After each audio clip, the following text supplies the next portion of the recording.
Oh, sorry, Andy. I was just finishing my catch-up module there. A wee refresher.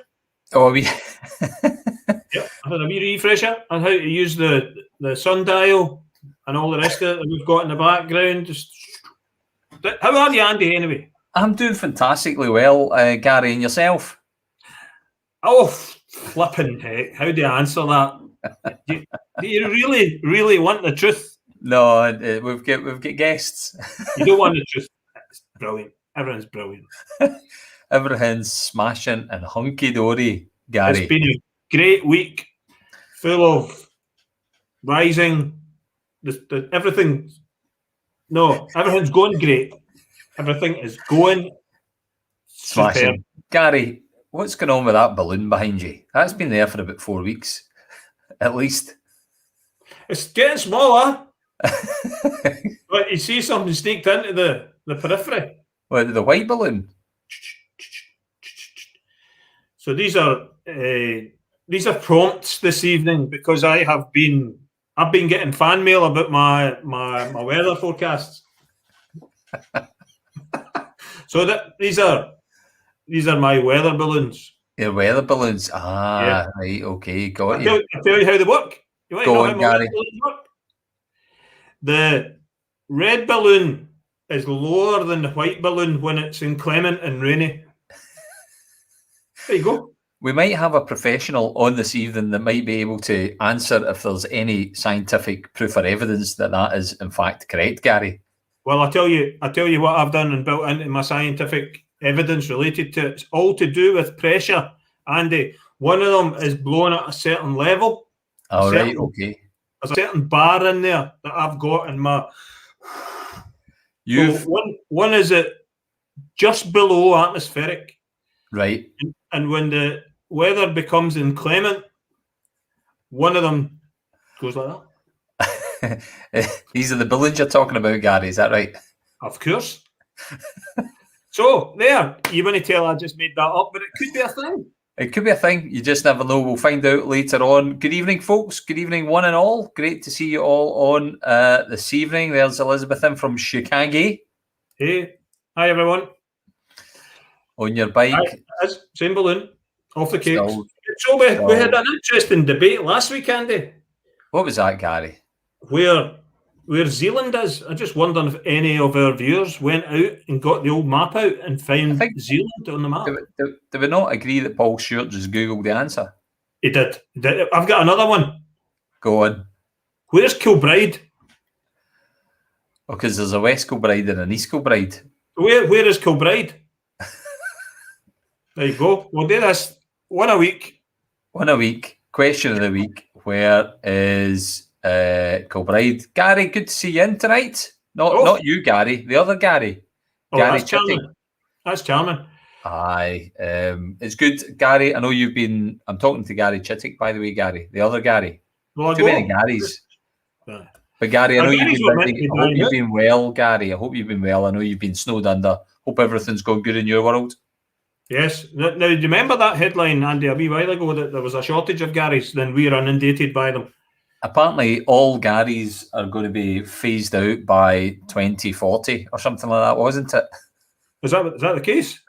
There's no more Garys. You know what happened, though? They made that announcement, and then all these folk went off and made loads more Garys. Holland from Council of Divine. Don't know if what's happening in Holland. Don't know. That's a reference back to last week's chat. Eddie Ketchup. Aye, so last week's show, Andy, what did you say? That was good. It was brilliant. It was inspiring, Gary. It was really great, and I know that. Well, there was a lot of folk got in touch with us afterwards that were really impressed with both our guests. From our world champion kettlebell lifter. I'm sure there's a proper name for that. No, a kettlebell lifter. All the way through to our karate heroes that are heading off to try their luck in the Olympics. Yeah, what? Funny you mentioned that, Andy. Go on. Something caught my eye. How does it work? I've done my refresher. I thought press the button, Gary. Press the button. Right, wait, you see this. This really is something special coming on the tail end of last week's show. This caught my eye. Now, I think I think that's London. I've got a feeling that the squad met up in London on their trip to Paris. Preparation, Gary. I think I've got that right. I've been trying to tune into the sports channels, and I think that's spot on. Well, I don't know what's going to be getting filtered back, but I'm sure we'll be able to kind of watch them all on Twitter to see how they get on. That'll be interesting, Gary. The guest wonderful last week. Fantastic. It was great. And our guests are going to be smashing this week, Gary, because tonight has been a long time coming. And we've got two wonderful guests, which we'll be bringing on quite soon. But just as a wee heads up, folk, we've got the fantastic Lauren on from Renfrewshire Toy Bank. And headlining tonight, Gary, is... Headlining tonight is Sean Batty. Sean Batty is on the show. We've talked about getting Sean on for some time, and Sean has finally managed to make it onto the chat show, and we're going to be looking forward to speaking to both of them later on tonight. So stay tuned, folks, as they say. What else We've not managed to get Sean in his garden, though, but I'm a big admirer of his garden. Well... Well, it's interesting tonight, Gary, because some of the comments that we love getting comments in, but a lot of people are actually, believe it or not, talking about the weather. Yeah. They're happy days, eh? But you've got to have rain. It's a bit wet, and even Terry, who's not in his bathtub tonight, by the sounds of things, he's in the Dreich suburbs. I read that, Andy. Is good evening, all from the semi-Dreich bubbles of Ferguson Park. It's Terry likes a matey. Likes a matey in his bath. Anyway, Terry Andy, here's an answer for you. Go on. I don't know if it's going to fill the whole screen, but Lauren's been on Google, or she knows. Maybe Gary. She just knows. Hiya. What's that wee thing? See that wee thing? What is that thing you hang over the edge? It's a Waldo or something. Where's Wally? Where's Waldo? Anyway, Kilbride has been found. Where is it? Kilbride is located in the county of Ross in Cromarty. That's amazing, isn't it? So why is it up there and there's a east one there and a west one there? So this is this triangle effect that Kilbride's got now in Scotland. It's amazing, the things we talk about. Oh, absolutely. So, Gary, what else caught your eye tonight? There's a couple in there. Well, I'll mention something that caught my eye. I didn't have any pictures. Been down the coast at the weekend, Andrew. That's where the Kilbride thing came up. We went to West Kilbride at the weekend. I see. To a wee Donardon, and I was halfway between Paisley and Kilbride. I went, oh, that's interesting. I wonder where Kilbride is. Make a note of that for the show. But fantastic. Absolutely fantastic down there. Just very peaceful. Weather was lovely. Just to link things together a bit for tonight's show. Weather was fantastic. Went right out into the rocks, through the barnacles, through the seaweed, and out into the edge of time. I got a bit Jacques Cousteau there, Gary. Let's bring me back. So, catching my eye, Andy, there's something else that caught my eye. I'm trying to remember what it was, because it's really important in relation to what goes on in and around Paisley and Hulai. So that caught my eye, the digital celebrations planned for Small Shot. Remember we had the digital thing last year for Small Shot? We did. It was brilliant. Really good. First Saturday of every July, we celebrate Small Shot Day. 3rd of July this year, Small Shot Day this year, with an apostrophe, whether you like it or not. No debate about it. Oh, it's got it in there, hasn't it? Just, and that's for the Council. That one, that's the official Council graphics. Does it mean it's right?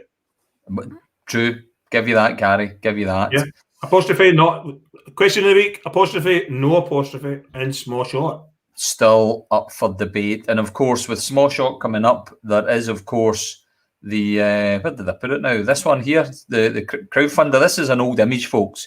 and we're very confident that it's got more than 95 quid. But what do we know what it's up to now, Gary? Maybe we can have an update through the wires this evening on how Tommy's getting on. I wonder if the Small Shop movie folk are tuning in. And we'll maybe have an update on that ourselves later on in the show, Andy, about what might be coming up in subsequent weeks. Oh, right. Well, I'll tell you, indeed, subsequent weeks, that's important. I'll tell you some of the things that caught my eye this week, Gary. Go on, Andy. Well, there was a few, but I'll pick one or two that I think everyone will be kind of interested in. And we've often talked about redevelopment of the town centre and Paisley being a place to now locate. And I was actually on Thursday, I had a meeting in Glasgow with work. So I was actually on a bus and on a train. It was a big adventure, Gary. It was really quite exciting. Anyway, I was coming back in, come off at Gilmer Street, and County Square property development's going on. Oh, yeah. Now, this building was lying pretty empty and pretty sorry for a while, so I don't actually know what's going on. Kearney Construction, I'm assuming it's going to be flats, Gary. I'm not so sure, Andy. I don't know if that's part of the town centre cars thing. No, cars. Right. I don't know what cars mean. Somebody will tell us. Eddie will chime in about an hour, or maybe next week. Maybe Eddie will come back next week with an answer for cars. But it's a town centre heritage regeneration initiative where they do up buildings and pavements and the shop fronts and stuff like that. Maybe it's one of them. Oh, okay. So, well, that's good. It's good to see it getting done. You know, eyesores in the town getting done up. That's a good activity to be undertaken. The other thing that caught my eye this week was on Paisley First, putting the spotlight on the antique show store up at the top of the high street, and they now have their very own Dalek. My goodness. Have you been in it recently, Andy? Do you know, we were in a couple of weeks ago, and actually I've got another image of the inside of it because it's just brilliant. They've just about got everything that you could possibly imagine. They've got the things that caught my eye in that image is, I don't know, you will not be able to see this, but they've got a ZX Spectrum. Oh, for goodness sake. I was a ZX Spectrum kind of guy growing up. They've also got a really quite a nice red vintage telephone, and they're quite expensive to buy. And down at the bottom, right-hand side, Naked Action Man. Everyone's got one of them. At what point have you never had a Naked Action Man? Is it the Naked Action Man with the wee lever in the back that pushes his arm up and down? Oh no, that was Steve Austin, Gary. What, a man barely alive? No, the $10 million man or the $6 billion man or whatever it was, that was Steve Austin. He did a wee lever and you kind of pressed it and his arm went up and he lifted the engine. He'd an eye as well. He'd an eye, folks. Waste of time, that eye. What were your best vintage toys and what would you like to see brought back? I liked Action Man because Action Man had a wee lever in the back and he had eagle eyes. And you pushed it one way and his eyes went one way and you pushed it the other way. And remember that, Gary? Remember the accordion? He used to talk a load of mints. Aye, my brother had one of them and it was broken. Well. $6 million man. I knew it was $6 million man.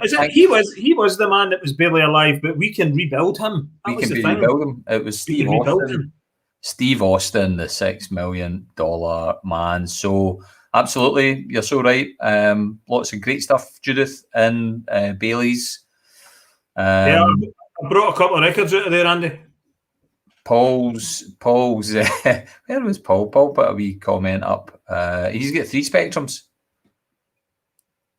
Very lucky. Is that okay?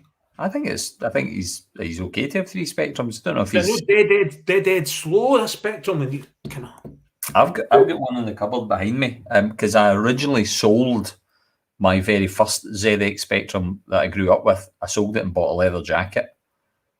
Oh, good swap. That's a great swap.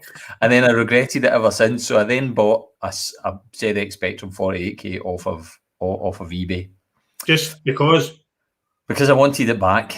A reclaim of my childhood. What about a stylophone? Everybody had a stylophone. You can't talk about them now. I know. Because it was Rolf Harris that promoted them. Oh. Can he talk about that now? You're not allowed to talk about paintings or anything like that. Remote control Tweaky from Buck Rogers, Gary. I had one of them as well.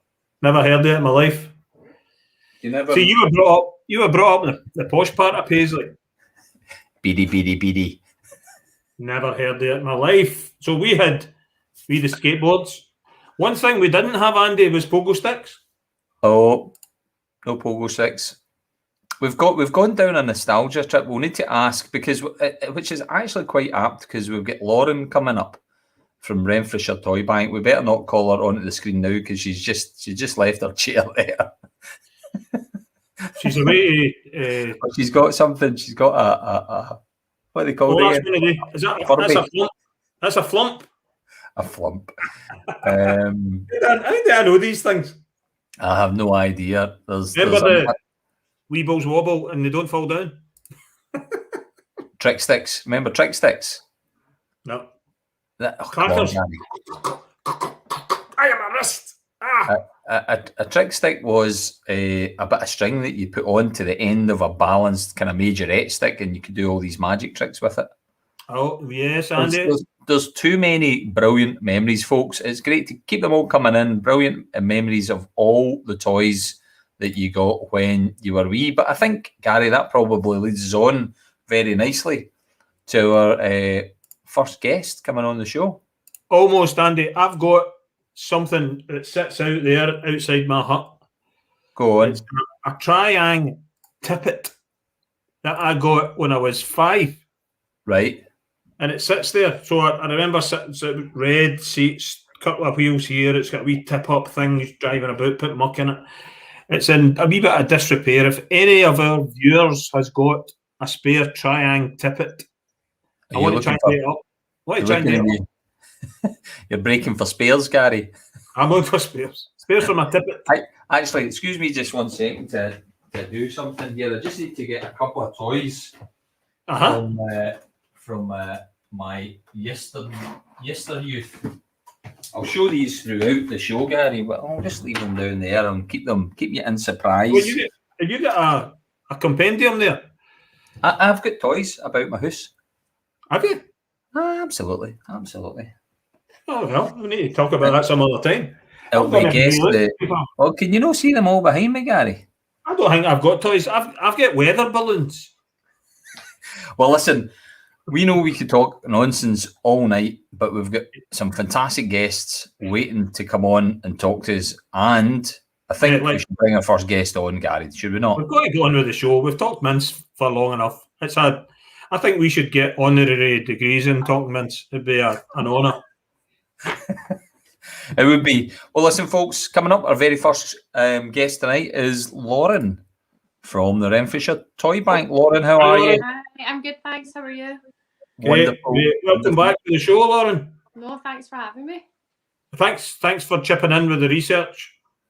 Oh, I just knew that off the top of my head. Where Kilbride was. And Lauren, as we were talking about toys that we used to have when we were young boys and girls, you were showing something up to the screen. Yeah, it's my Furby. It's your Furby. So there's a new film on Netflix. What's it called? Mitchell's and the Machines. And part of it, Furby's Attack. And I was like, I think I've got one of them in the loft. So here, brought it out for my wee girl. I had batteries in it from Safeway that expired in like 1998 or something. But we used the batteries and it actually still works. So. Oh, fantastic. Now, Furbies are usually one of those kind of Christmas must-haves, aren't they? That every now and again, Furby is the toy to have. And of course, all of Santa's stockists are out of Furbies. And there's a big, is that still the case? Or have I missed anything? Probably not with Furbies anymore, but with other things. But yeah. See, to be honest, Andy, what are you on about? I thought Furbies were still the must-have. No. It's Cabbage Patch dolls. can still buy them. They smell beautiful. They smell beautiful. Well, listen, I had as we were talking there, I had to fetch, and I'm going to show one to everyone and see if anyone can guess what this toy is from. Cars. You're not to say, Gary. Am I not in it? No, you're not in it. Can anyone guess where that car is from? There's a wee clue, look. Scale I know. No? No. I would imagine Paul Stewart will get it, but so you're banned, Paul. We're going to handicap you. You're not allowed to answer. It's got to be Scalextric. It's not Scalextrics. We came for a poor house. We couldn't afford Scalextrics. And Paul Stewart is actually, Paul, you got it wrong. Oh. You got it wrong, Paul. There's a couple of wrong answers coming in. This wasn't one of those. It's interesting, Andy, the direction that we're taking this show, unplanned and unprompted. We just point it in a direction and off we go. And off we go, absolutely. Someone has got it right, but that someone just so happens to be my sister and was probably there in Christmas morning when we woke up. But anyway, other folks. So you've kept that, Andy, have you? Is it a nostalgia thing? Well, it comes like this is a clue. Where's Boss Hogg? I'll tell you in a moment. Anyway, Andy, we've got a guest then tonight. I've gone on a nostalgia trip. Lauren, great to have you back on again. How have you been? I'm trying to point. Good. There you go. I'm trying to point. It's no easy, I'll tell you. Down here from you. But I can't do it. I can't do it. Lauren, what's been happening in your world? Because I know there's been a lot of developments with Renfrewshire Toy Bank. You've got a new logo to start off with. Yeah. So it's terrible. I can't even remember the last time I was on to tell you everything that's changed. But we ran a competition and we put it out on Facebook. It was in the newspapers, and then some local schools got involved. And that design was from a little boy from Renfrew called Charlie. And he designed it, and we just really liked that it was bright, and it had Christmas in it, and different, the different celebrations. It just looked a bit more like a children's charity. And then a company from Paisley, Muir Media, that are based in the Abbey Mill Business Park. He made that into a logo, and I mean the guy was, he was brilliant. Dave, he did that in like 48 hours or something. There was a few changes I wanted to make to it, and really professional, and he did it for free for us as well, which was obviously fantastic being a charity. So we love it. Yeah, it looks fantastic, Lauren, and I've started to follow the guy in Muir Media since we had that chat about the logo thing, and he does some good work. Yeah, definitely. There's an extra guest, sorry.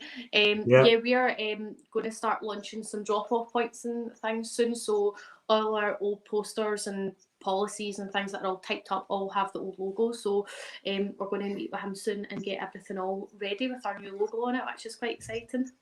Fantastic, Lauren. And are things loosening up a wee bit with the COVID, with drop-off points and cleaning stuff, or are you still in the middle of that? We are, at the end of the day, it's for children, so we are still going to take every precaution, and obviously our volunteers and the board, we all want to keep everyone as safe as possible. So we are still sticking to a really strict COVID policy of if we were to give an organisation something, we quarantine it for 3 days, and we ask that organisation to do the same. Mm-hmm. There has been emergency referrals that have came through, and what we've done is we've made sure that everything's wiped down properly, disinfected, given to that organisation, and we then give them cleaning products with their referral to make sure they do the same at their end, because then it's not really any different from buying it in a shop. Yeah, fundraising and volunteering still a big thing for you, Lauren. Anything happening on that? Not as much volunteering, and that sounds terrible. So many people have came forward, and hopefully by Christmas, it would be brilliant to have more volunteers this Christmas. Christmas was the Christmas that we had just so many people applied to help us out, which is obviously brilliant.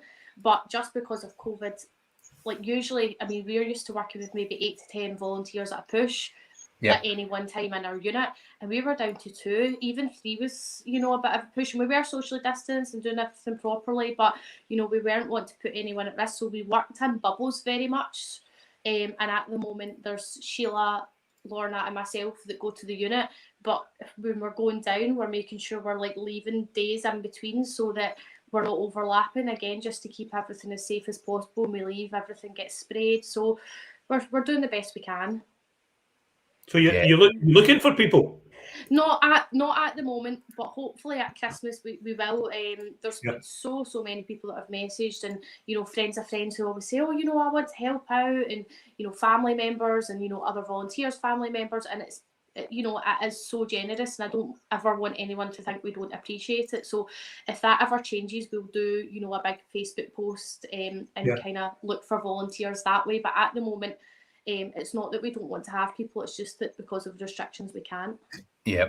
And Lauren, I think one of the last times that we had you on was round about Easter, and I know Easter was a really sort of successful kind of campaign and activity for you. Oh, Easter! I mean, Easter was absolutely brilliant. I loved it. Not Toy Bank related, but where I stay, because of COVID last year, we bought one of the big bunny suits for the kids where we stay, and neighbours went round and we delivered eggs. So anyway, I kind of borrowed that off my neighbours. We had about 150 eggs left over from all our referrals and some late donations. And I mean, we went round Erskine, Johnston, Paisley, Renfrew, and I just went round in this bunny suit and just gave eggs out to people on the street and just kind of tried to cheer people up a wee bit. So from that point of view, I thought it was quite fun. But equally, I mean, we gave to the Food Bank, the Star Project, EBI Unites, Darkwood Crew, anywhere that, you know, gave out food we gave to, and I felt like it was quite a big achievement, and especially to Lorna. Lorna almost became like a secretary or an admin person. And between us, we phoned all the schools, so we were able to cover every single Renfrewshire nursery and every single Renfrewshire primary school as well as other charities, and, you know, the different community centres and things, and help with Easter egg hunt. So yeah, it was really successful in terms of numbers. But equally, that's making us pre-plan for Christmas, because, you know, Christmas to Easter is only 4 months, and the need that, you know, had went up within that space and time was really quite significant. So that's making us, you know, prepare for what this Christmas is going to be like. Yeah, wow.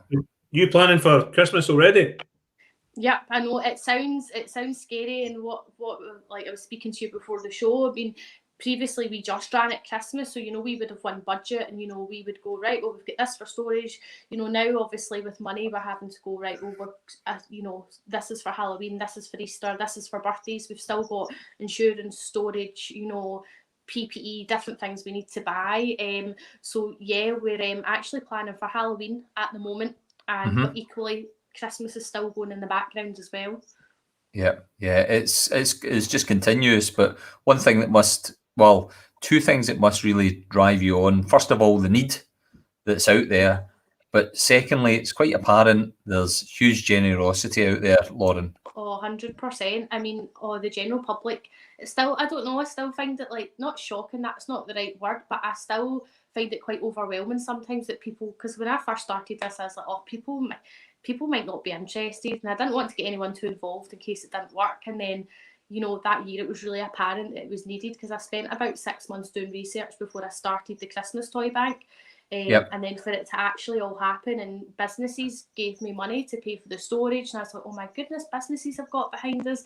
And then each year the need is going up and up, but the donations are still there to fulfill it, and it's just, it's amazing. It really, really is. Any recent donations of note, Lauren?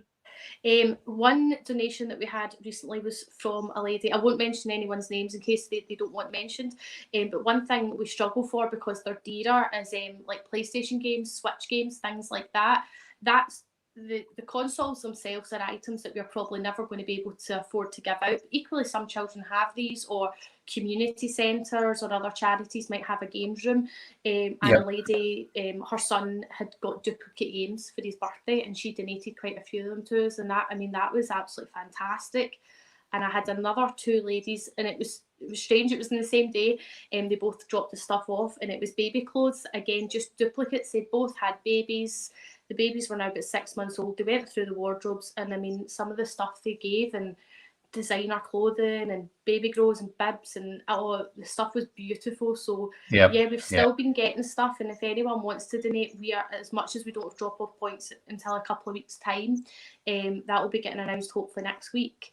You know, we are still able to drop off, to have things dropped off to us, or we're able to go out and collect.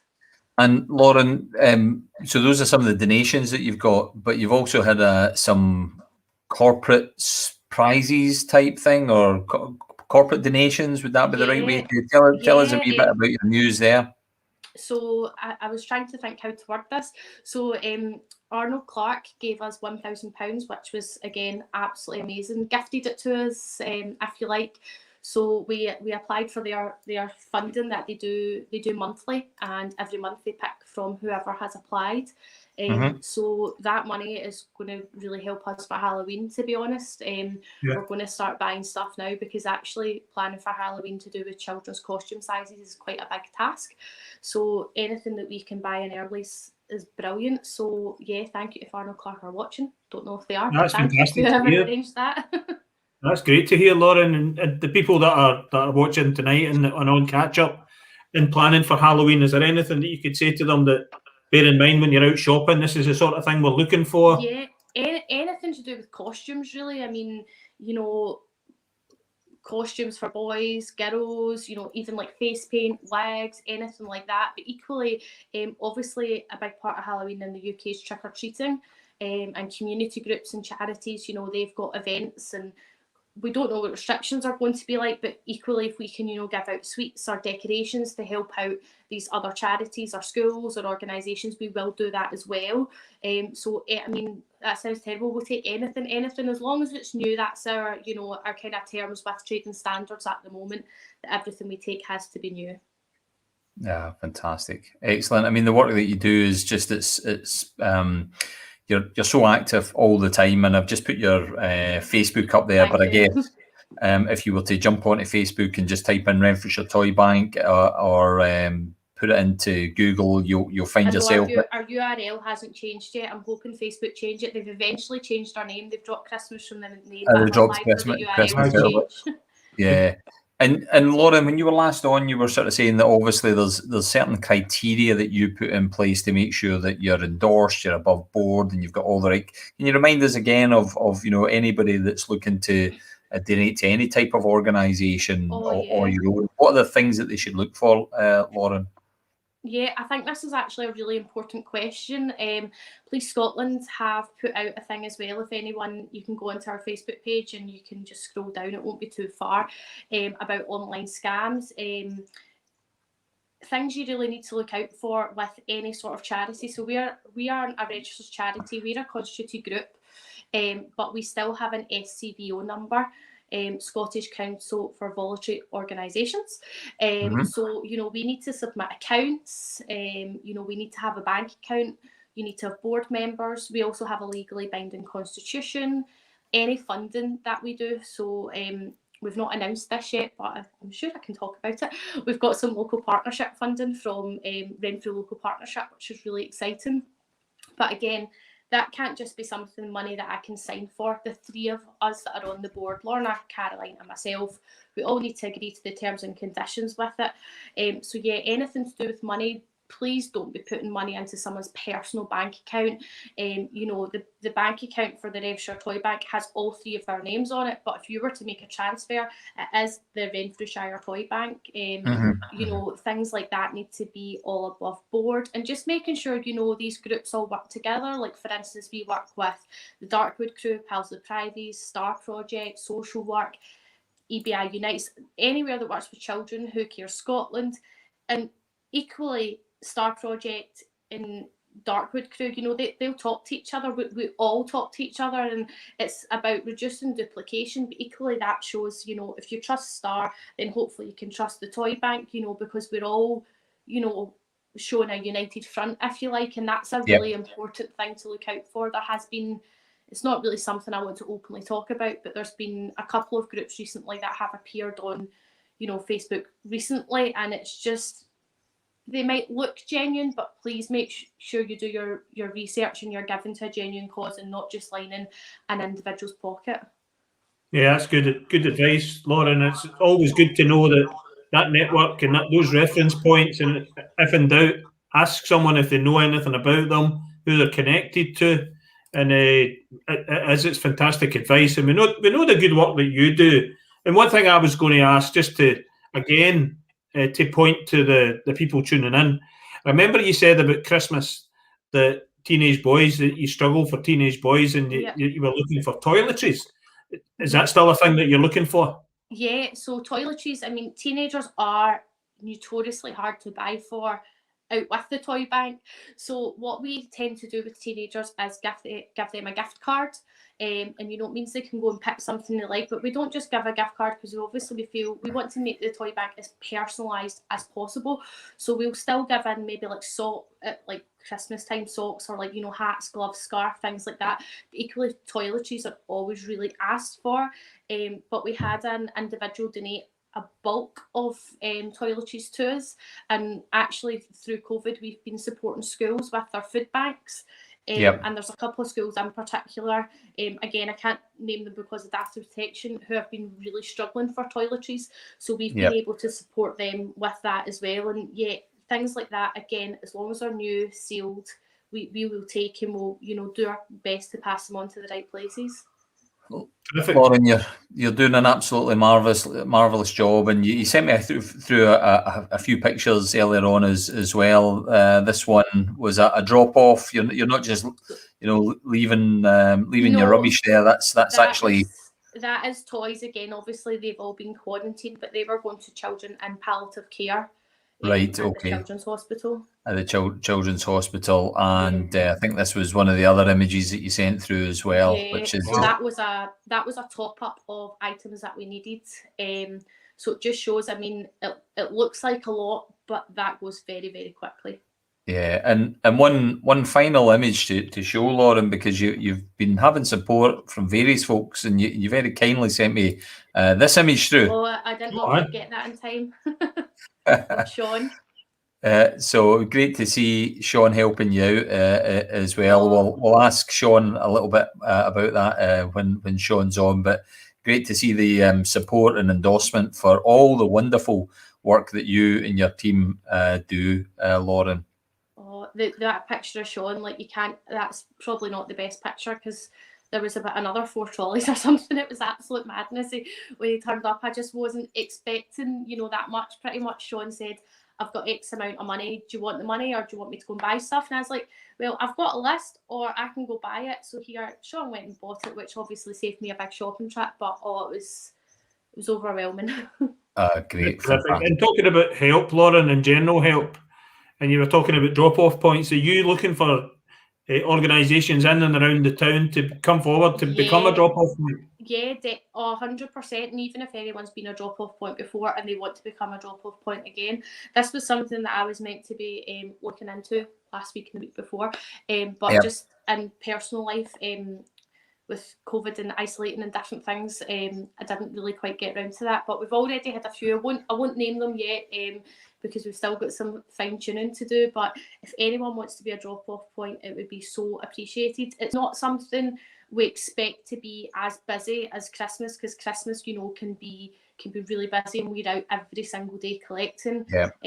But if any business wants to be a drop-off point, we've got a COVID policy. Everything needs to be new, and we've got plenty of volunteers to collect, so it's not going to clog up loads of space within your business. Oh, fantastic. Lauren, always a pleasure to have you on the show. Clear, concise, doing a wonderful job, and it's great to hear the work that you do and the generous support that you receive by so many folk in the Paisley community and further afield. So, Lauren, keep up the good work, and no doubt we'll be hearing from you again soon. Oh, thank you very much. Okay, thanks for coming on the show again, Lauren. See you later on, Lauren. Take care. Bye-bye. Oh, she just works. Her and Lauren and her team just work so hard, Gary, don't they? They really do. And we crammed a lot in there with it, but that's a massive change from being a Christmas-focused toy bank to being that's all year round now, and that's what it's like, Andy, when you're a volunteer, and that's some undertaking. Oh, it is. Aye, so great. So anyone out there looking to help Lauren, and I've seen some people looking to donate, and I suppose that URL, Andy, that you put up earlier, there'll be a link on there. If you want to donate to the Toy Bank, very legitimate. Get on there, check it out. If you want to give them some money, if you want to find out about it, if you're a business in and around the town and you want to help out, drop Lauren a wee note. Yeah, perfect. And Gary, the answers are in. Councillor Devine got this right. It was race and chase, Gary. Oh yeah, that's easy to say because it was on the listed down the side. Race and chase. It was great. This was my other one that I had tonight. This is on display. Don't know if you ever had one of them, Gary. It's an Intercity 125. Nah. That was my Hornby collection, Gary. I've got the other bit of it over there. Did you do the loft space up in Marnock? Did you have a big?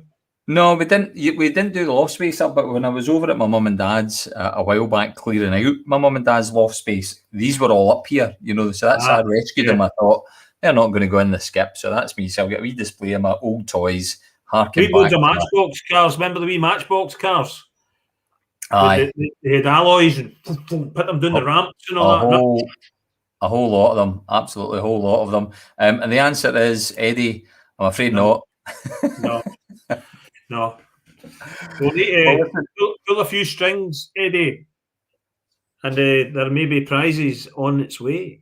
You just never know. We're going to rattle on to question of the weeks, folk. Just bear in mind that after question of the week, we've got the one and only Sean Batty coming on. Looking forward to it. So we're with Sean very, very soon. But yes, and we're going to ask Sean, although he's not seen the show, what he thinks of my meteorological balloons.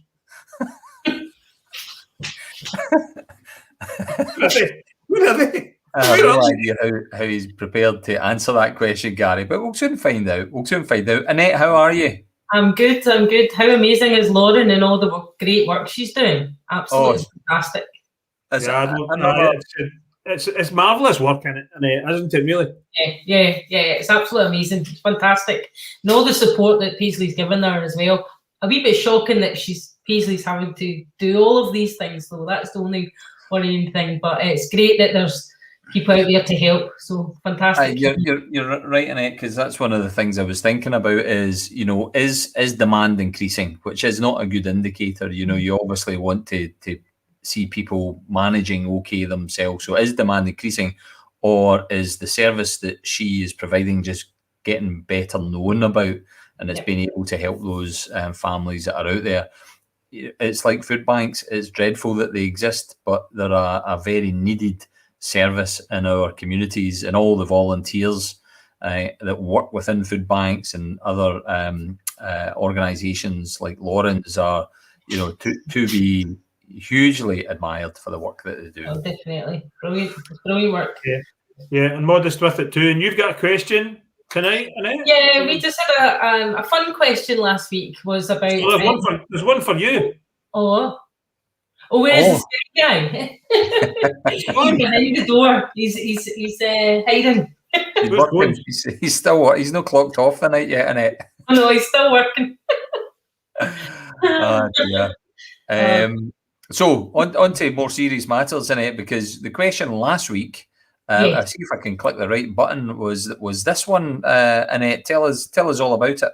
Well, we've seen a lot of social media about activities for kids and adults and things like that as Scotland and everything starting to open up. And there was this fantastic article about, the best zip wire in Scotland, and it was showing you all these kind of videos and things like that about it. And then we thought, well, imagine Paisley had one. Where would it go? And we thought, well, what about Barshaw Park? From the top of Barshaw Park, across the pond and down into the kids' playground. Wow. So we thought, should we ask that question? Would you support the installation of a zip wire run across Barshaw Park? So we had a response, not a huge amount of response, but we did have a response, and 20% said no, with 80% saying yes. Humbug. Not a lot of discussion, but it was just a bit of fun. I didn't want to say last week, Annette, did you know that there used to be a zip wire in Barshaw Park? Yes, I did. I'm old enough to remember that. And the big caterpillar. I remember the big caterpillar as well. Oh no, yeah, just depending on what if you're coming up from the cafe up the way, right, it was down on your right hand side, if I remember rightly. Oh, I can't remember the zip wire. I remember the BMX park down at Barshaw Park. They had a BMX park, and I didn't have a BMX. I had a rally grifter. For anyone that will remember a rally grifter, it was made out of, steel that they make tanks with in Russia. Was the one that like these things? Come down in that one. So there was a thing called a triple whoops at the BMX park, and a triple whoops, Gary. They could go over it and kind of clear it and go right off the other end. It was brilliant, and needless to say, I got as much speed as I possibly could. I went for the triple whoops, and I just basically nosedived right into the middle and flew over my handlebars and covered in red blaze. Because the grifters weren't the light things. No, just as an aside, we had our own wee BMX course up the crags. Oh, aye. Up the crags and round all the rocks and all the thingies, and it was just a natural environment. It was magic. Aye. And Thrushcraigs, after you were finished stealing all the doors, Gary. Some of the doors became ramps. I'm sure they did. I think we still. Sorry, I think they still have the bike in Barshaw Park, the bit where you can do all the bumps and stuff. Oh, so I think we still have it. I took Maxwell to there, and I was being this modern mum. I was like, I can do this, no problem. Video my son, and then he videoed it, but actually the phone was turned around the wrong way. So he was videoing himself, and he started laughing and stuff. I'll need to find that and let you see it. It's funny. So he's laughing away. We've got an update here from Gary. Gary wanting to extend extreme sport opportunities. What about a water slide from the Braes down to the town centre? There's a thought. That could be done. You could drop in just round the corner for there as well, Andy. A water slide going down the Barshaw Park hill, that would be amazing. Might be an option. So, Annette, what is the question of this week then? Well, this week, the old faithful one came back onto the list around Glasgow Airport. And should Glasgow International Airport be renamed to be Paisley International Airport? So that was actually came in from one of our viewers. Wow, community. Right. So should Glasgow Airport? This is often debated. What I'd like to ask is that controversial, or is it just it's what we ask? It's what we want to know. Well, because listen, Gary, we always say, you get a yes or no answer. Should Glasgow Airport be renamed to Paisley? And then the debate, the interesting stuff happens online. Yeah, and we've as you said, Andy, it's a yes or a no, but it could have been. Could you call it after a famous son? Or like the Jerry Rafferty Airport. There's somebody's just already said that. Jerry Rafferty International. Yeah. Or the Paolo Nutini. Yes. Another one. Or the Sean Batty.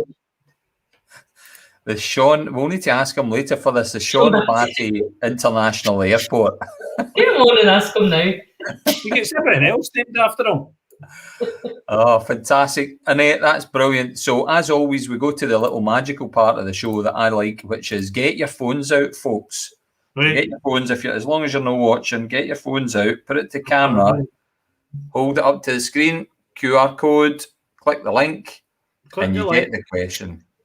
Question comes up, and it's there. Should Glasgow International Airport be renamed to too many O's? Paisley International Airport. Somebody's beat you. I've got the survey in already. Somebody's beat you. I've got 3. My goodness. How quick was that? Results are in already. Well, listen, Annette, it's been fantastic. We'll see what next week has in store with controversial answers as always. Okay, let's get the debate going. What are we going to call the airport? Paisley International, or are we going to leave it as is? just leave the question as is. Glasgow Airport or Paisley International? That's your options. Suggestions in the debate. Any other suggestions? Get them in there. So if you want it to be called, the John Byrne International Airport, pop it in the debate and in the discussion. I've inadvertently clicked something and I don't know what he's on about. It's just a random comment from Councillor Devine there, Gary. I think that's for last week. What was it about last week we were talking about that Eddie's commenting on? Oh, I can't remember. Dominoes. Was it not Dominoes? It might be Dominoes. That's what. Winston Good Churchill. merch in it. Good merch advert. Annette, you look like you're frozen. Fantastic. Annette, thank you so much once again, and we'll see you next week. Take care. Bye. Bye. Right, it's all going on tonight, Andy. There's random stuff going on this evening. Random comments going in. So, folks, just before we do get on our next guest, TV weather presenter and personality Sean Batty. We're going to get chatty with Sean. Is that an official title? I don't know. We'll need to ask him what he officially is. But if you have questions for Sean, pop them into social media, and we'll try and get through as many questions for Sean as we possibly can this evening. But without further ado, Gary, have we got anything else before we bring on the one and only? Well, I'm getting prepared for the barometer balloon solution. Sean, how are you, sir? Yeah, I'm good, thanks very much. It's funny when you were talking about the airport. I've always thought the airport should be like Wallace Airport. Given there's another Wallace's connection. Oh. I think Wallace, it should be. It's one of those silly things, isn't it? Whenever I talk about observations that come from the airport, you say Glasgow Airport and Paisley. It's daft, and it's like the Met Office of a weather station at Bishopton, and they call that Glasgow Bishopton, and we all know Bishopton's definitely not Glasgow. Absolutely. Sean, Wallace. What's the chances of you subtly starting a wee thing on the weather about locations and airports and putting a QR code in the corner related to the doing a daily poll on airport names? You never know. Well, listen, Sean, it's an absolute pleasure to have you on Paisley Community Chat Show. Great to be here after a long time. Now, that's okay. We're delighted you're here, Sean. All of our social media stalking finally paid off, and you were able to join us tonight. So thanks so much, Sean. We've got stacks that we'd like to talk to you about. But of course, you are a Paisley buddy, are you not, Sean? Yeah, it's funny because whenever I'm travelling around Scotland, sometimes people say, "So whereabouts in the Western Isles are you from?" No, I was born and bred in Paisley. I was there for a long time, and I've lived in lots of different places. We started off in Lochfield, Espadare Street, Cossyside Street, Morra Drive in Foxbar, Brown Street, just off Welsh Street. So I've lived all over Paisley. So I know the town well. Oh, wow. And all the best bits. Oh, and I forgot actually the best place, Calc Road and Feigie Park. Oh. Fantastic, Sean. And it's great to have you as an advocate for Paisley, because I know you do that, and I know you were involved in the 2021 bid. How did you get roped into that, and what were they asking of you? Just to endorse it. I mean, Paul and the Teenie was behind. The guys just got in touch with me and asked me to get involved, and it was just a shame what ended up happening. But next time. Yeah, well, next time, absolutely, Sean. And you're talking very fondly about all the places that you grew up in and Paisley. You were obviously schooled in Paisley, education elsewhere, but you did start off, maybe not at the start of your career, but you did work for a period of time with the Paisley Daily Express. Is that correct? Yeah, that's right. When I was, I think it was about 12 or 13, I thought the Paisley Express, like their weather column, was rubbish. Yeah. And so I wrote to them and I said, could I maybe do the weather forecast for you during my school holidays? And they decided to let me have a column. So I did that during my school holidays when I was like 13 years old. And to this day, whenever the Paisley Express write anything about me, they always say, Sean Batty, who started at the Paisley Express. Sean, I've got a regular thing with the weather going on the past few weeks when I've been forecasting.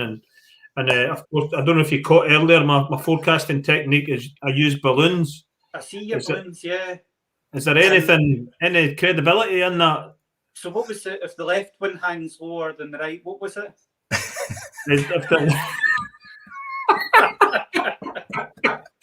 It means the weather's going to be inclement. Well, I mean, they're doing a good job just now, aren't they? It's not too nice out there just now. There you go. Scientifically endorsed. Your balloons have been scientifically endorsed. We'll be hoping that your right-hand balloon drops a wee bit in the next couple of days. Well, I'll swap them round actually next week, and hopefully so the weather changes. Your low pressure and your right's your high pressure. So that's. Right. What happens? What happens, Gary, when there's an occluded front coming in? What do you do at that point? How do your balloons handle that? That's good, Andy. That's back to second year geography. That. Oh dear goodness! Now, Sean, you've had a long career in front of our screens, bringing the weather into our daily lives. You know, the weather report that you do. How did you get your break into STV? Obviously, Paisley Daily Express are claiming that they discovered you. That's where it started. But then you made the move, and we all know you from STV. How did that journey work out? How did your big break start, Sean? So, I mean, I've been at STV, I can't believe it, 15 years nearly now. And I was at the BBC before that, bad word now, but I was on the other side.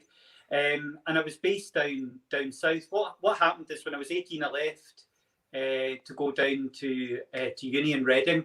And I remember, just a wee story, just a little while I remember, because at the time I lived in Fergusley Park. And, when I went home for my Christmas holidays, people are asking, what's the name of where you live so we can send you a Christmas card? So I'd bought a wee plaque for our house, and it was called Foistiniach House. That's what we called it. And so I gave them the address, and I said, it's Foistiniach House, Fergusley Park. And of course down there they're like, well, that sounds quite posh, I'm like, yes. But I went down to study at Reading when I was 18. It was the only place you could study meteorology at the time, so I did it down there.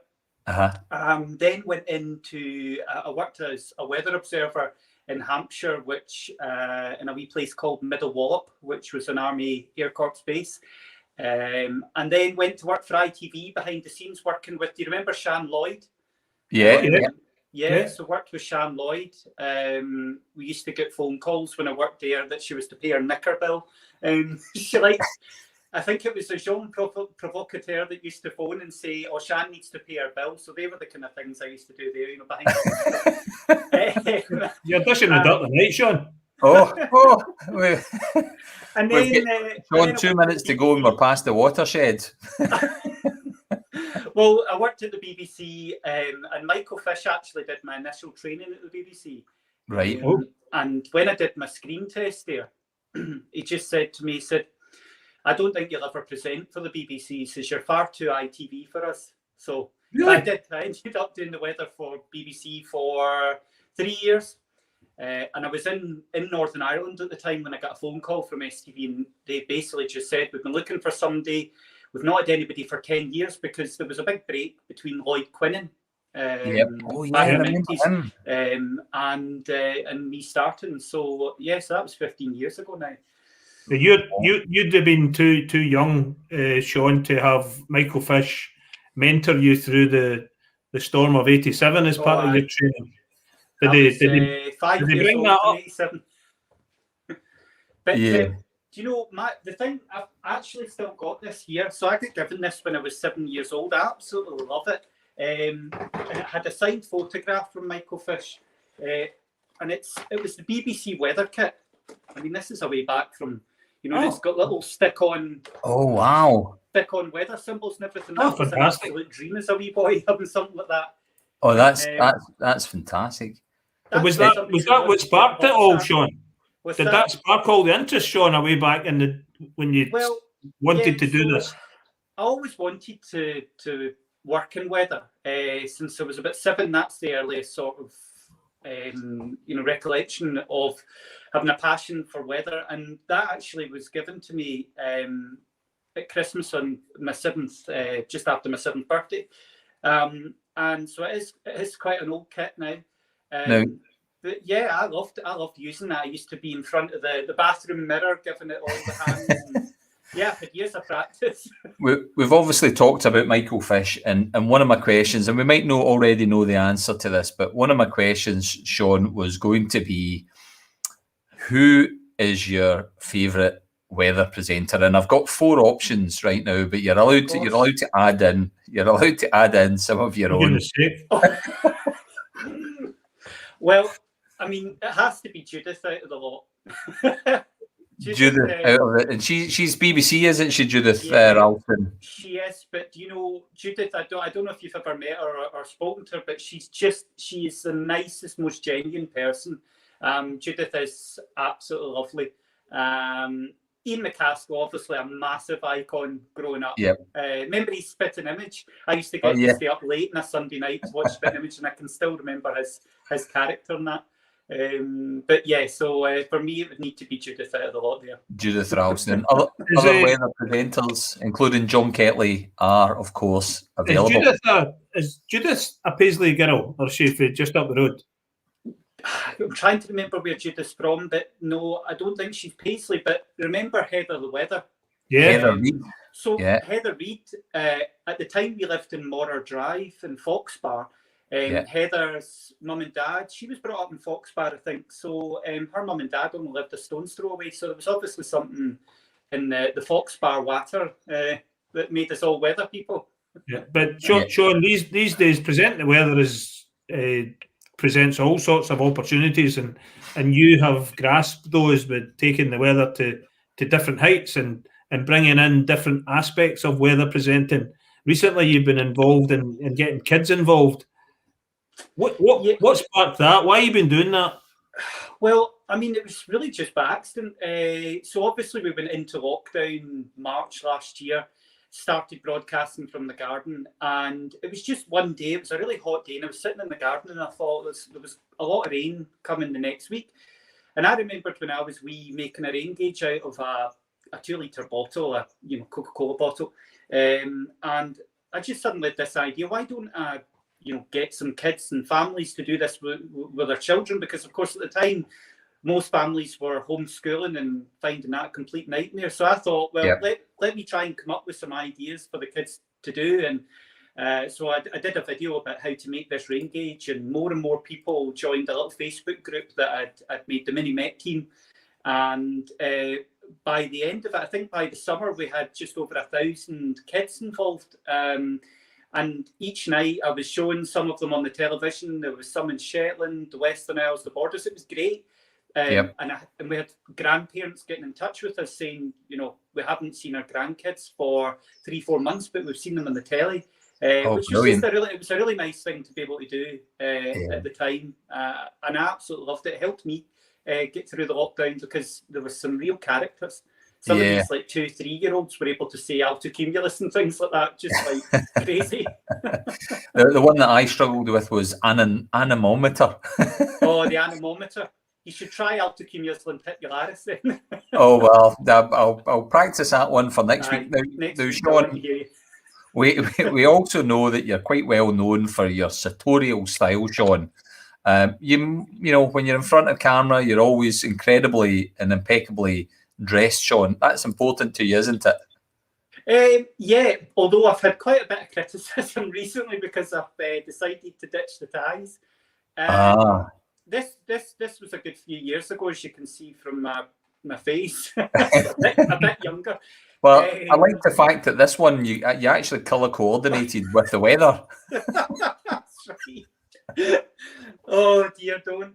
You're looking a bit shocked at that one yourself, Sean. I know I do look quite shocked, and the facial hair sort of comes and goes. You know, it's caused a bit of controversy over the last couple of years. You know, some people hate it, some people like it, and No, you look at this. I thought this one was a bit of an extreme look, if you don't mind me saying, Sean. You know, that came from I followed an American weather forecaster, and they had a green, one of those morph suits. And it had like a skeleton on it. And it looked like a skeleton doing the weather. And then I suddenly thought, if I had a green hood over my head, would I be able to like hold my head on this? So that was actually one of the guys in the office wearing my suit and tie and shirt with a green bag over his head, and then my head under, his arm. It took a few takes to get it right. Oh, it's fantastic, Sean. No, but it's great because you do always bring a lot of kind of style and fun to your weather presenting. You've got kind of animated graphics and so on.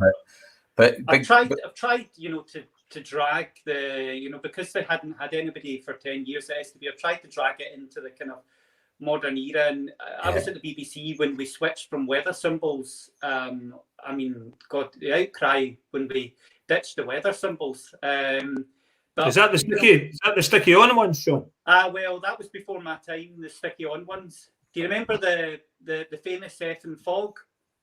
Do you remember that? It was years ago. They used to like everything stuck onto the map, and there was an F and an O and a G for fog. That's right. But the F fell off. And they were like, "Oh, sorry about the F and fog." So, no, we don't have those problems anymore. Just sometimes our clicker doesn't work. Yeah. Oh, fantastic, folks! If you've got questions for Sean, please do get them in. We'll try and come through to them as they come through and through social media. So I've got one, Andy, and it's go on, and it is a fashion thing. Go on. So initially, is it your own clothes? And we've noticed, me and Andy've noticed a button thing going on with a lot of the STV presenters. Is there an etiquette that you're aware of with the buttons? Is this not doing the bottom button on jackets? Spot on. Absolutely. If you've got a 2-button jacket on, you do the top one on, and you leave the bottom one undone. Is that right? Yeah, that's kind of what we do. Well, I mean, now I just leave all the buttons undone. I'm just it's casual weather these days. But Sean, you need to have a word with Philip because he does the bottom one up. So does John Mackay. Oh, does he? John Mackay. I've never noticed that. Oh. See it every night he comes on and he's like that. I'm John Mackay. Pop in for the side, undo his bottom button. Listen, see John Mackay in our house. John Mackay is known as, and you've got to give him his full name, which is John Mackay matching shirt and tie. That's his full title. Yeah, that's a good one. I like it because he does his tweet your tie every day. He does all that. Guy, is it Malcolm Shree? Who's the guy Shree? The reporter. Gordon Key. Gordon Shree. He's a full buttoner upper. Oh, it's outrageous. What do you think that means if you go for full buttons? Is it? Oh, it means you've just not got it. You've not been down to Savile Row.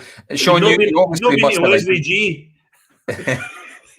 Sean, you obviously must have a good relationship with the team that you work at, STV. We've mentioned some names. You've got Rahman, you've got John Mackay, you've got Gary. You were talking about Bernard Ponsonby the other day. A good crew to work alongside, Sean. Yeah, of course, and there's Kellyanne as well. It's funny because we haven't really obviously seen much of each other in the last year or so, but which has also had its plus points as well. It's good to get a wee holiday. We all got on really well, and it's such a close-knit number of people. At the BBC, there's I think like 5 different people that do the weather, 5 or 6 different people that do the weather there. But at STV, there's a lot fewer people that actually produce the stuff that you see on television than at the BBC. So it's a really small, tight-knit family. So yeah, everybody gets on and works really hard. I'm not going to say too much more than that because I'll get myself into trouble. I was talking to you just before there, and I want to bring it up in the public forum about this breaking into a space that should never be broken into, and guys on talking about pollen. What's this pollen thing? And do you think he's after the weather job full time? Oh, well, that's Philip you're talking about. And I think it's because whenever I go out, so recently I've been in like Balmoral doing the weather, I was down in the Borders. And so what happens is I do the weather on location. And then straight after the news finishes, up comes the pollen and there's Philip doing the pollen. So it's, but yeah, so Philip actually does the weekends now. We never had anybody that did the weather at the weekend. So Philip now does the weekend weathers. And whenever I'm away, he covers during the week, so you never know. That's have you got a suspicion, Gary? Do you think Philip's trying to muscle in on Sean's patch? Well, it's an observation sitting at dinner, and you will just kind of there's that pollen guy again. He's doing the weather. He's doing the weather. Look, he's doing the weather. And another observation about Philip. Just while we're on the subject. Other than the button. Poor Philip. We've already kind of given him a hard time for his top button being undone, Gary. I'm just wondering, is he fond of a bit of the Saint-Tropez? Well, do you know we all love a tan. We all love a tan. Well, listen. Do you know I love that. It's Saint-Tropez I use, and I always think Saint-Tropez can't go wrong, can you? How do you apply it if you're a kind of balding grey middle-aged man? It's just all over, isn't it? You just put the foam all over you. I'll give that a go. Now, a couple of 70s, Andy. You'll overdo it in the 70s. A couple of questions. You've got to be careful. There's a fine line, you know. Well, listen, I don't have a very good history with kind of cosmetic products because when I was a wee lad, my mum had this thing called Sun-In. That you would spray in your hair, and you could either do one or two things. You went out into the sunlight, and of course we don't get much of that in Scotland, as you're well aware. Well, we get a lot of sunlight. It's just hidden behind lots of clouds, as you know, Sean. So you could go out into the sunlight, or you could hairdryer it. So I chose to hairdryer it, and within about 4 weeks, I went from being a sort of brown-haired person to being a ginger. Yeah, no, I did exactly the same. My hair went ginger too, and it burned your scalp. Oh, it was lethal stuff. But before that, I remember my gran saying to me, "Oh, Jason Donovan dyed his hair using lemons." So when I was squeezing tons and tons of lemons and putting it through my hair, trying to make it blonde. That didn't work, and then I ended up with the Sun-In, and never again. Well, listen, Sean, I've got about 20 years on you. I have an observation. I had the full-blown wedge with the blonde. I dyed blonde, peroxide stuff. I had the David Sylvian Japan thing going on with the new romantic gear. You wouldn't imagine it. I know, 11 months it took to grow it. Well, we need to get some of those. I need to get some of those pictures up. Sean, we've got a couple of questions, and so one of the very first ones, and it's more of an observation from Councillor Devine. He's asking how many clocks, but there's a debate. Are they clocks or are they barometers? Well, actually, none of them are barometers. I'm trying. So I've got like this one. This one's a thermometer. This one gives you the low and high tides, which very useful, obviously, in Paisley. We've got the moon phases on that one and the hygrometer. So they all give different things. So I'm not just addicted to barometers. Nothing for pollen, Sean? Nothing that does pollen? Oh, none that do pollen, just your nose, that's it, you know. Question from Kirsty. We're maybe a wee bit far out from this one, but Wembley, Scotland-England game? Now, you're going to shout at me. When is it? I think it's next Friday, is it? Next Friday. And it's in London. It's a bit, I'll be nice then. It's a bit far out, but I mean, we're looking at the southeast England is going to get red hot this weekend, and it might hang on into next week, but we'll wait and see. But hopefully it's a good score for us anyway. Absolutely. You know, I know loads about football. When's the game? What is it? Well, we've noticed a change in the weather, Sean. Last couple of years in May has been scorchio. This May has not been so scorchio. No, it's been dreadful. Isn't it? Is there a reason for it?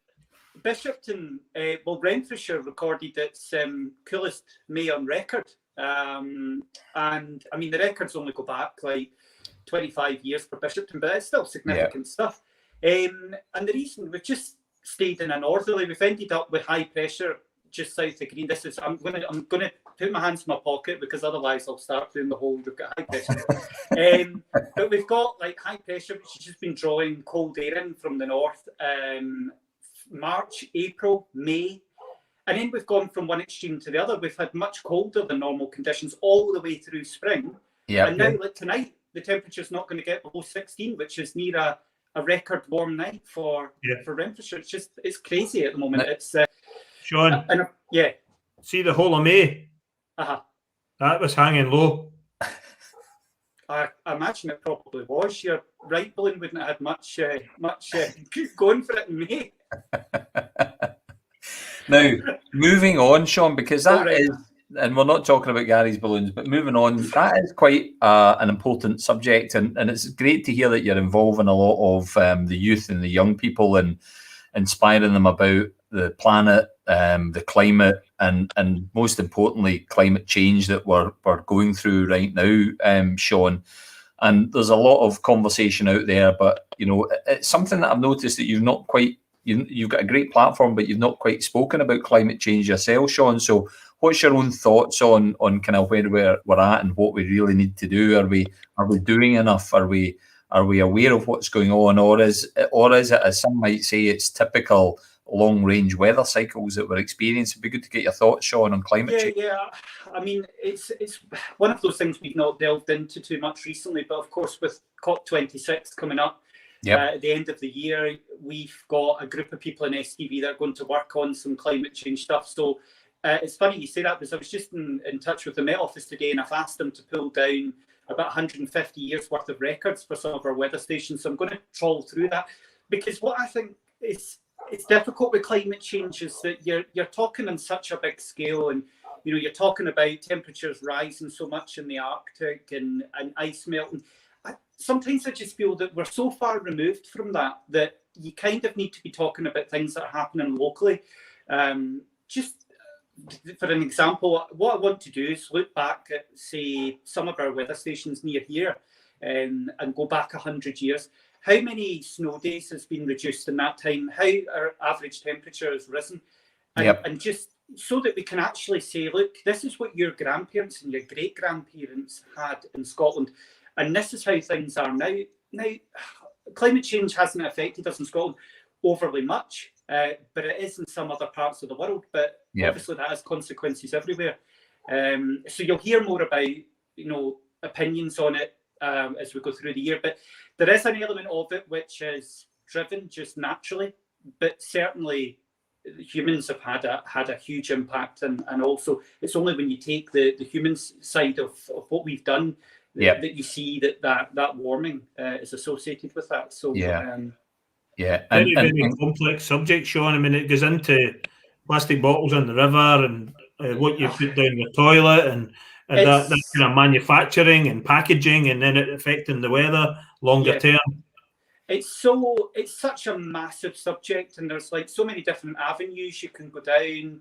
And obviously, so I was actually just the other week, I was in a climate change conference. The Met Office were there, because the Met Office are the main advisors to the UK government for COP that's coming up. And the thing is, you've got scientists that have all got slightly different views. I mean, we've seen it with coronavirus, haven't we? And I think it's funny because there's a link, between weather and climate and things like coronavirus, in that sense that everybody has all these scientists, they all know what's happening and they understand it, but they all have a slightly different sort of idea of what will happen in the future. And that's why sometimes you can end up going down lots of different paths. But the general trend is things are warming. There's going to be a big impact on us, and we need to change. Yeah, and I think that's the thing when you look at the planet, how long it's been around for, and the acceleration and temperatures over a very short period of time, because humans have really only been on planet Earth for a very, very minute fraction of the entire duration. But it's what do we do? Just worth a mention. Do you remember, of course, when we had Beast from the East? And like Clydebank, like Dunbartonshire and Renfrewshire and Inverclyde all reported their highest amount of snowfall ever. And you think climate change, and of course we all think, climate change, it's all about things warming up and snow melting and less snow. But in actual fact, it just gives us much more volatility. So we can have these record heat waves in the summer, but you can still get the heavy snow and the severe cold in the winter. And what becomes really difficult with that is, how do you prepare for that? How do councils go, right, well, we need to get X amount of grit, or we need to invest money in snow clearing equipment. They don't use it for 10 years, but then suddenly there's a big freak snowfall. And it's going to be so difficult to try and get ready for that, I suppose. That's probably why we're not so well prepared, whereas in Canada, they know it's happening, so they're geared up for it. Yeah. They get the heat waves, they get the cold weather. They are prepared. But even in Norway, places like that are struggling with just the extremes that they're getting now. So it's an interesting subject and something definitely that we'll be spending a lot more time on. Sean, is that in part why you want to continue with working with young people and educating young people? I mean, mostly that came about because, for me, my passion for weather started at 7. And, it's a really strange thing, because in school, they used to go around, what does everybody want to be? Oh, I want to be a footballer, I want to be a pop star, a vet, a policeman. And I was, I want to be a weatherman. Everybody was just tickled. But it's a bit like, you want to be a pop star or a footballer, and then that's what you end up becoming. Sometimes I have to pinch myself and go, I've actually ended up with my dream job. I could never have imagined I'd been in television. And certainly back here in Scotland. But that's really why I want to get young people involved, is because it was a passion of mine. And, I'll be retiring in 20 odd years. So, so somebody's you're a lot older than you look. But, it's funny, because all these mini-mates, they were so keen, and a lot of them have ended up with weather maps now. And what will be really strange is maybe if one of them ends up working in weather, and they say, you inspired me to do that. And that's I'm sure you will. If you can take a young person and inspire them in their formative years, then you can make a really big difference in their lives. Now, I wanted to talk to you about a couple of things, Sean, because we know you for weather, but we also know that you're a very athletic and sporty person, and some of that crosses into charitable work. So we're going to come and talk about your charity work in a second, but I just wanted to kind of talk about that moment that you and I both appeared on television together, Sean, after a particular sporting event. Sean, you remember that well, don't you, Sean? What was that? Sean's suddenly looking a little bit nervous. Well, of course, Sean, it was this moment that you and I both appeared on television together, Sean. Oh, for goodness sake! And this was pedal for Scotland, Sean, if you remember. And we were doing the Glasgow to Edinburgh, and that's me and my daughter walking past you, going, "Oh, look, there's Sean Batty getting interviewed." Some moment, wasn't it? Andy, who was it? Who was that blind guy at the back? Gary, that was me with my sunshades on, just having cycled 80 miles, Gary, or whatever it was, but. We were home that night, and there was Sean getting interviewed on the telly. I thought, oh, there's me on the back. I made it, Sean. That was our big moment together, Sean. But the pedal for Scotland, I did that quite a few times. It's great. But you are active, Sean, and you do a lot of work for charities, and particularly the STV charity. We saw you helping out Lauren earlier on. So giving back, Sean, is a big part of what you do. Yeah, I mean, growing up in places like, West Central Scotland, you see a lot of poverty everywhere. And the STV Children's Appeal is all about helping young people out of poverty. And it's not as direct as you always think. It's not poverty as you expect. Sometimes it's just some kids just don't get the support that they should at home. So there's like clubs set up to give them a meal, help them with homework. And we give money to projects like that, and we help projects all across the country. Home Start's one of them. There's so many charities that we've helped. We started in 2011, and the great thing is we've raised several million. The Scottish Government match funds that, and they use the proceeds from crime to help match fund that, which I think is great. it's things that are seized, and that money then goes, back out into the communities to help them. And it is great. I mean, there was a project at the Tannehill Centre. I remember we gave some money to them a few years ago. And I've always said to them that I want to be involved in any of the Paisley projects, because it's nice to be able to raise money and then go back to, places that I know and the communities that I was in and help. But yeah, you say physical and sporty, and well, that was a way back when I used to say to them, I'll cycle the Western Isles, I'll cycle Shetland and Orkney. But now you'll notice what I tend to do is I've partnered up with Loganair, and I fly to places for coffee mornings and things nowadays. So I've gone into like retirement for physical stuff, and now I just appear for coffee mornings and raise money. It's a lot easier. That's the way to do it, Sean. Exactly.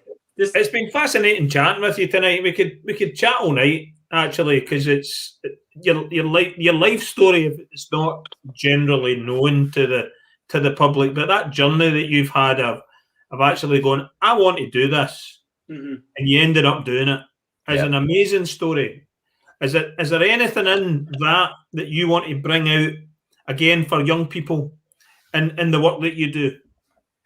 Well, at the moment, I'm actually during lockdown, I think everybody at some point found it really tough, and probably kind of with things in their head, and kind of felt sometimes maybe we were a loose end, or so for me, I decided to take up new hobbies. I've taken up woodwork, and I'm starting to make things like maps, and I mean, I actually don't have any of them here, but this is the sort of thing. I mean, this one's been laser cut, so it's, doing stuff like that. But what I've started doing is making maps and little weather symbols, and people that were watching the news a few weeks ago might have seen that I surprised a wee boy at a nursery who had a passion for weather. So I went along and I'd made him a big wooden weather map with magnetic weather symbols. Oh, wonderful. So I want, that BBC weather kit was something that really helped me when I was younger. So I've always wanted to be able to do my own weather kit. So that's something I'm working on at the moment. I want to write children's books. I've started a book several times. I've got so many ideas and things I want to do. So I think in the coming years, I'll probably be doing a lot more with schools off the back of the Mini-Met, and hopefully bringing out a range of weather merchandise and books to help people. It's a legacy. It's been able to leave something that will help other people. Well, listen, Sean, I'm sure everyone, there's been tons of social media comments coming in tonight. Everybody just absolutely loving your positivity and enthusiasm, and we just love it when you're on the television, no matter how dull the weather is, Sean. It's always great to have you on. But of course, Sean, no weather report would be complete without your customary evening sign off. I know, and I get into so much trouble if I don't say it. All these grannies say I couldn't go to bed because you didn't say it. And have they stopped you saying it? No, they haven't. So for me, it's night night. Yeah, brilliant, Sean. Absolutely fantastic. We'll hopefully see you again at some point. It's great being having you on the show, Sean. Thanks for coming on, and thanks. And hopefully your balloons balance out nicely for the summer. Bring that we'll one see. down a wee bit. Aye. We'll see. I hope the weather changes and see if the balloons move. I think it has moved a wee bit in the time we've spoken. Mm-hmm. Well, there's a warm front on its way. Sean, you've been wonderful. Thank you so much indeed, and keep up the good Sean. work. Thanks, Bye, Sean. Good night. Bye-bye. Oh, you've had a diagnosis on your balloons then, Gary. Well, that's now I know that there's science behind it, Andy. I'll be checking them out more regular. Absolutely, quite right. Well, wasn't Sean fantastic? I mean, there's someone that grew up in Paisley, had a passion for doing what he does. He had a passion for weather and was inspired at a young age, and he saw it through. And look at where he is now, and look at what he's doing. Most importantly, we always talk about that on our show, about people who are giving back. And there's Sean himself giving back, helping the next generation going through, making them much more climate and environmentally aware, inspiring them. It's just he's a wonderful, wonderful young lad, a great example of someone coming from Paisley and doing good, Gary. Yeah, terrific. Following through in the mantra. If you can, then you should. And Sean's a great example of that. And I mean, one thing I should say, though, to some folk out there, if you want to get into weather, start on the pollen. It's another route. It's another career route into the weather.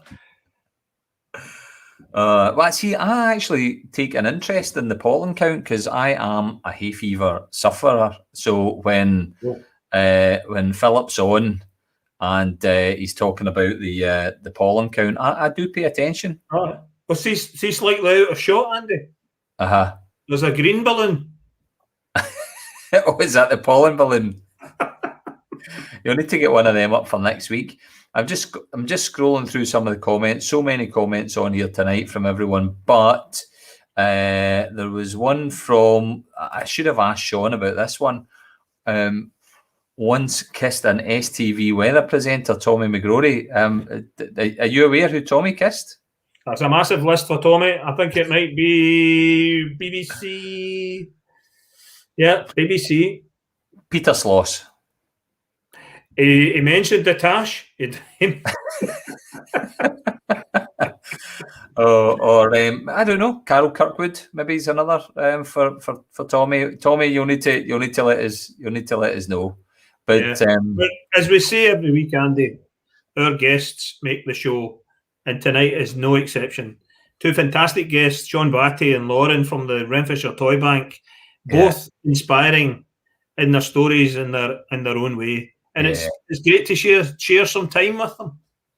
Yeah, absolutely. It was brilliant. And lots of little comments coming in for Sean there on his usual night. Even from Chicago, our viewer Elizabeth there, night, Sean, Nancy, and I'm sure if Sean's getting merchandise made up, he'll need to get that onto a t-shirt. But no, fantastic. It was great. And you know, you start off the show with someone like Lauren, you can't help but be inspired with the good work that Lauren and her team does. Wonderful, Gary. Great. And talking about Tommy and his what weather person he kissed, let's ask him next week, Andy. Well, we could have him on next week, or is that your announcement, Gary? Well, you know, and I know that next week is Small Shot Special. Oh, Small Shot Special. What we got coming up then, Gary? Small Shot Musical Special next week. Tommy's coming on. Karen's coming on. We're going to talk about the new Small Shot movie with an apostrophe. Fantastic. Looking forward to that next week. Folks, it's been a brilliant show tonight. I've really enjoyed it. It's been great chatting with Lauren, great chatting with Sean. And I think it only remains for us to wish you all the very best and have a great remainder of the week. Yeah, thanks for tuning in. Night. Good night, folks.